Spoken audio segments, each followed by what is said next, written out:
ሰላም ጤና ይስጥልኝ ውድ የሐሴት ስፖርት ተከታታዮች በአውሮፓ ታላላቆቹ ሊጎች የባላንጣ ክለቦቹ ፍልሚያ እንዲሁም አጫጭር የዝውውር መረጃዎችን ጨምሮ ሌሎች አጫጭር ስፖርታዊ መረጃዎችን በስፋት የማስደምጣችሁ ይሆናል። መልካሙን ሁሉ ለእናንተ።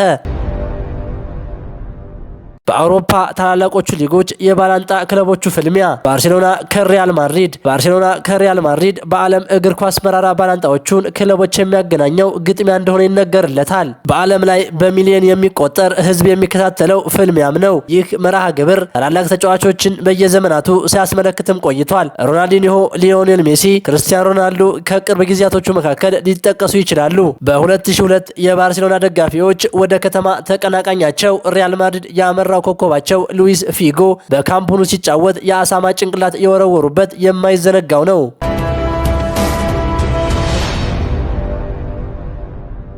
ሊቨርፑል ከማንቸስተር ዩናይትድ በሁለቱ ክለቦች መካከል ያለው ርቀት 35 ማይል ብቻ ነው። በጣምራ 40 የፕሪሚየር ሊግ ዋንጫዎችን አንስተዋል።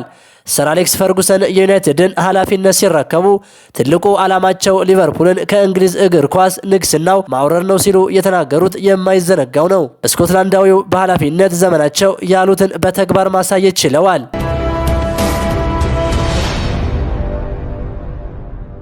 ኤሲ ሚላን ከኢንተር ሚላን በጣሊያን ከደርቢ ዴላ ማዶኒና የገዘፈ የደርቢ ጨዋታ የለም። በሁለቱ ክለቦች መካከል ለመጀመሪያ ጊዜ ጨዋታ የተደረገው በ1909 ነው። ሚላን በ1963 የአውሮፓ መድረክ ዋንጫን በማንሳት የመጀመሪያው የጣሊያን ክለብ ነው። ኢንተር ሚላን በበኩሉ በ2010 በጆዜ ሞሪኖ ስር ታሪካዊውን የሶስትዮሽ ዋንጫ ክብር ማንሳት መቻሉ ደግሞ አይዘነጋም።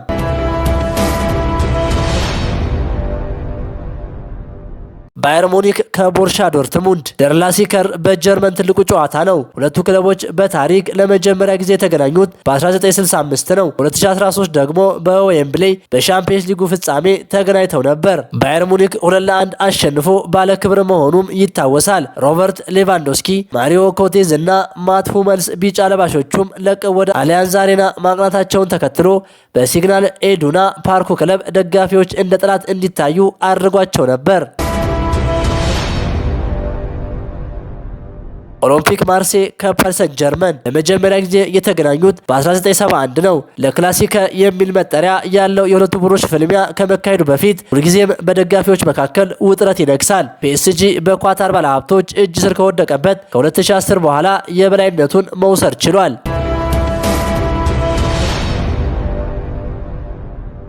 ከአስቶን ቪላ ጋር ከነበረው ድል በኋላ ካሴሜሮ ያሳየው ሚስጥራዊ ምልክት ማንቸስተር ዩናይትድ አስቶን ቪላን 3-1 በረታበት ጨዋታ የቡድኑ ኮከብ ካሴሜሮ ባስቆጠረው ግብና ግቡን ባከበረበት መንገድ ደጋፊዎችን አነጋግሯል። ካሴሜሮ በ53ኛው ደቂቃ ግብ ካስቆጠረ በኋላ በቀጥታ የዩናይትድን አርማ እየጠቆመ ወደ ጭንቅላቱ ጣቱን በማስጠጋት ለደጋፊዎች ያሳየው ስሜት ይህ ምልክት ምን ማለት ነው የሚል ጥያቄ በብዙዎች ዘንድ እንዲፈጥር አድርጓል። ካሴሜሮ በዚህ ውድድር ዘመን 27 ጨዋታዎች 7 ግቦችን በማስቆጠር ምርጥ አቋም ላይ ይገኛል። በሁለቱም የግብ ክልል አደገኝነቱን ለዩናይትድ ደግሞ አሳይቷል። የ34 ዓመቱ ብራዚላዊ በሰኔ ወር ኮንትራቱ ሲጠናቀቅ ክለቡን እንደሚለቅ ቀደም ብሎ አሳውቆ የነበረ ቢሆንም ይህ ግሩም አከባበር ግን በኦልድ ትራፎርድ የመቆየት እቅዱን ሊቀይር እንደሚችል ፍንጭ የሚሰጥ ነው ወይስ የሚለው ጥያቄ የደጋፊዎችን ቀልብ ስቧል። የቀድሞው ተከላካይ ጋሪ ኔቭል በበኩሉ የካስሜሮን አቅም መተካት በጣም ከባድ ነው ሲል አድናቆቱን ገልጿል። የዩናይትድ ደጋፊዎች ካስሜሮን በክለቡ ማሊያ ለማቆየት የቀሩት 8 የሊግ ጨዋታዎች ብቻ ቢሆኑም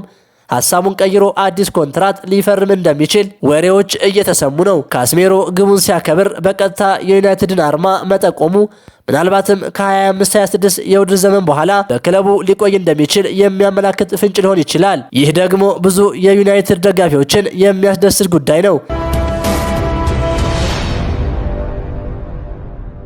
ማንቸስተር ዩናይትድ የ23 ዓመቱን የኖቲንግሃም ፎረስት አማካይ ኤሊየት አንደርሰንን ለማስፈረም ፉክክር ሊገጥመው ነው። ባየር ሙኒክ እንግሊዛዊውን ተጫዋች ለማዘዋወር ያላቸውን ፍላጎት ከፍ ለማድረግ ዝግጁ መሆናቸው ሜል ዘግቧል።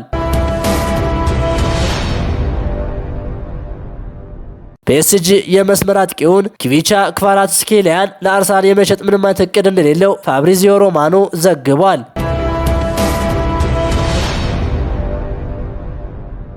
የአርሰናሉ ብራዚላዊ የመስመር አጥቂ ጋብሪኤል ማርቲኔሊ፣ ሉዊስ ስኬሊ እና ኢታን ዋኔሪ በክለቡ ያላቸው ቀጣይ ቆይታ አጠራጣሪ መሆኑን ታይምስ ዘግቧል።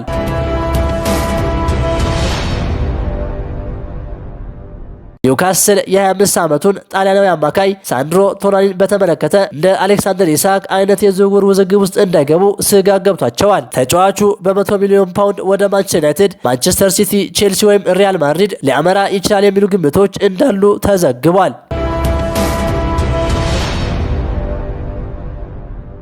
ሊቨርፑል በዚህ ክረምት የሪያል ማድሪድና የፈረንሳይ ብሔራዊ ቡድን አማካይ ኤድዋርዶ ካማቪንጋን ለማስፈረም እቅድ መያዙን ፉትቦል ኢንሳይደር ዘግቧል።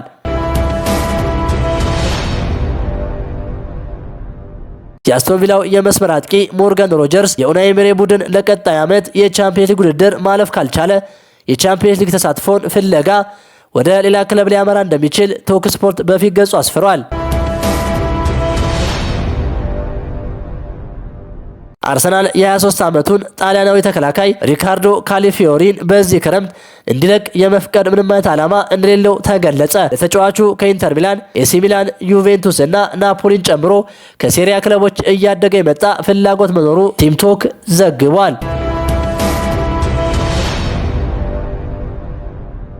የማንቸስተር ሲቲ ተከላካይ ናታን አኬ የኤሲ ሚላንና ኢንተር ሚላን የዝውውር ኢላማ ሆኗል። የ31 ዓመቱ ኔዘርላንዳዊ እዚህ የውድድር ዓመት ቋሚ ተሰላፊ ሆኖ መጫወት አልቻለም። ክቡራን የሐሴት ስፖርት አድማጮች ለሰዓቱ ያስኳቸው አጫጭር ስፖርታዊ መረጃዎች ይህንን ይመስሉ ነበር። ሐሳባችሁን በኮሜንት አጋሩኝ። ለሌሎች ስፖርት ወዳጆችም እንዲደርስ ሼር አድርጉት። ቸር ተመኘን።